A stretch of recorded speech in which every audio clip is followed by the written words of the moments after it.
Graver here, and I got my Sharpfire review here.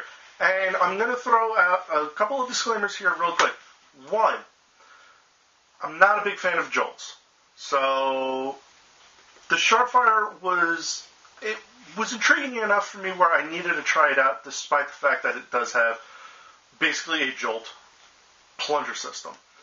Now, I know typically the jolts do actually have a plunger tube that you usually just pull down, a la the Night Finders or the Fire Strikes and all that stuff. But the only thing is, this one intrigued me enough because this is actually a single-shot breech loader. Yes, a single-shot breech loader. This is how you come with it, or this is how it comes. It's a 5-in-1 blaster. Yes, it is advertised as 5 blasters in one, and let me demonstrate. Here's 1. Here's 2. Here's 3. Here's 4. And this. Now, to be realistic, this is seriously just one blaster. This is it. This is the main crux of it. This is what you're getting. This is the blaster. This is the only thing that fires darts. Not this thing, not the barrel. Alright? This is basically a marketing ploy, much like the Recon Retaliator, where they say, oh, it's 4 blasters in one. No, it's one blaster that you can put a bunch of accessories on. And that's all this is.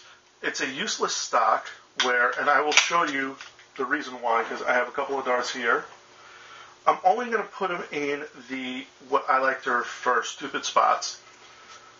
And, well, I mean, in my opinion, the shoulder stock in and of itself is just completely and totally stupid and useless, but you have 4 darts loaded here, as you can see. In the shoulder stock, you're thinking to yourself, wow, this is a great idea. You decide to be tactical and shoulder sight this thing. Ready? What happens? Not to mention, if you just decide to, okay, I'm just going to shoulder here, it kind of works not very well. The other useless thing this thing does is it acts as a holster. Now, in this configuration, you can see it's a holster. Put it on a belt, and yeah, it works. Oops, sorry, yeah, it works, and it actually does work as a very nice quick draw. Putting it back on is a little pain in the ass because you got to make sure you line it up with the peg here. Oh, and by the way, if you decide, oh, I got to lean over and get something, that's now in your sock. So, the stock is just, to me, it's just a totally worthless thing. You could have saved at least like $5 on manufacturing this by leaving this stupid thing on. Onto this piece, the barrel extension. Now, while the barrel extension doesn't hurt ranges too much because it is pretty open, it doesn't help ranges either. The only cool factor to this is I'm an old school gamer. Let's put it this way. I was playing Metal Gear before it was solid, alright? And this is just right back to my childhood. This is the NES Zapper, which was one of the greatest things ever. Damn dog from Duck Hunt. But I think it looks cool like this. I mean, any mods I do to this, I'm not going to change the paint job just because I want to be able to still put it together like this. And I'm like, yeah, I got an NES Zapper that fires darts without actually modifying an NES Zapper. I have seen that mod and it is awesome. Now, onto the function of the blaster. What it does is, it does basically well. It's a single-shot breech-loading pistol. Now, what do I mean a single-shot breech-loading? It's single-shot because it only fires 1 dart at a time. It's breech-loading because the priming slide, when back, actually shows the breech. Now, the breech is kind of cool because, one, you can just push a dart all the way in, and it'll fire, and it's totally fine. The other thing is you can also front-load this thing, as long as you don't have the barrel on it, because then it'd just be way too long. But if you don't have the barrel on it, you can front-load it, prime it, and fire. Now, some of you are thinking to yourself, wait a minute, I didn't push that dart in very hard. Therein lies the other cool thing. I'm going to pull the breech back and look at the front of the barrel. You see the little thingy that popped up? Yes, that is a dart tooth. So you have a dart tooth built into this to make sure that the dart gets loaded perfectly every time. Now, I'm going to just show you how good the dart tooth is. Alright, the dart is facing down, everything is facing down. I'm going to close the breech, and I'm going to reopen it. Okay, that didn't work. It's because it's already primed. I apologize. Okay, so the breech is open. Dart is there. Yeah, it does have a bit of a vacuum load. So, close it. And now I'm just going to fire it. And it fires fine. Yeah, this does actually have a good enough seal to where if you have a dart in here and you weren't sure and you try and close it or open it again, it will actually push the dart out. So there lies something pretty cool. Outside of that, I'm going to go over now the actual look of the blaster. Now, when I said this was a Jolt S blaster earlier, let me clarify. If you look at the plunger tube itself, which is the yellow piece right here, or I'm sorry, not the yellow, the orange piece right here, it looks exactly like a Jolt. There is no plunger rod in this. It's seriously a plunger head and a spring that is loaded in here. You push this back, it'll keep the plunger head behind the catch, release it, and it just throws out the spring.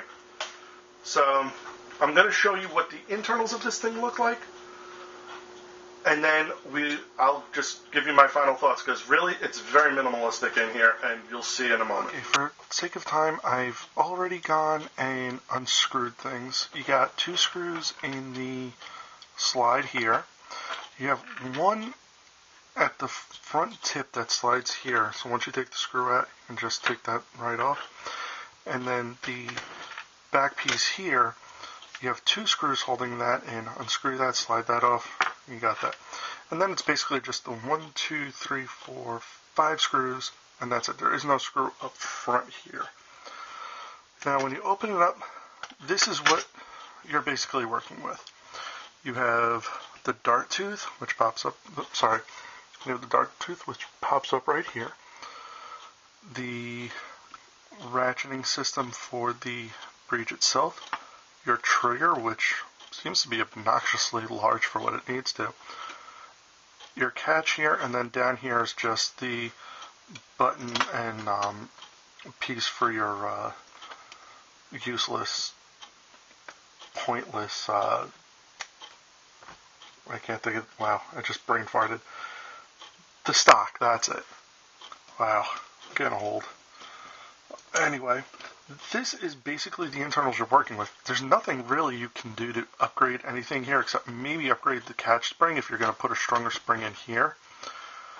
The whole idea of... Oh, and this is actually, I believe, a lock. I believe you can deprime it, but there is a trigger lock, so if this is like halfway through, you can't squeeze the trigger. I'm not going to worry about taking that out. While I don't like locks too much, I'm not too concerned about it.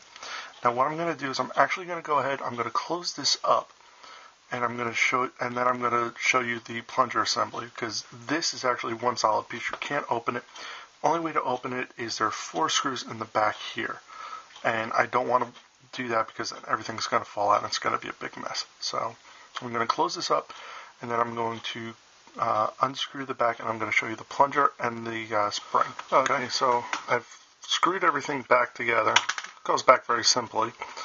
And here we have here I'm just unscrewing the back of I'm unscrewing the back of the plunger tube to show you what is a not too bad spring.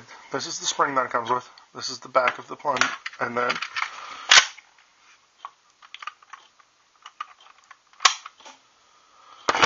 that's the plunger. And that's basically it. That's the entire assembly. You can see here where the air restrictor is. It's obviously pretty beefy in there. One of the things I'm going to eventually do is I will probably drill this out, because while this may look like a pretty hefty spring, it actually really isn't. It has a lot of coils, but over and all, it doesn't have too much in way of spring strength. So, I mean, it's nothing that I'm too crazily impressed with. Oh, and which I will get into in my final thoughts on this, but that's everything for the internals of the Sharpfire. I'm just going to screw the back of this back in, and we'll go into my final thoughts there. So, my final thoughts on the Sharpfire. Is this a good single-shot pistol? By any standards, yes. Couple of things I like about it. Yes, I like the design. I like the profile of it. It's very slim. It's very small. It's compact. You got everything in here. And modding potential, it's kind of hard to screw up a little bit. Really, if you're going to put a stronger spring in, all you got to do is open up the handle and sneak in a stronger catch spring. Other than that, you're pretty much good to go on it.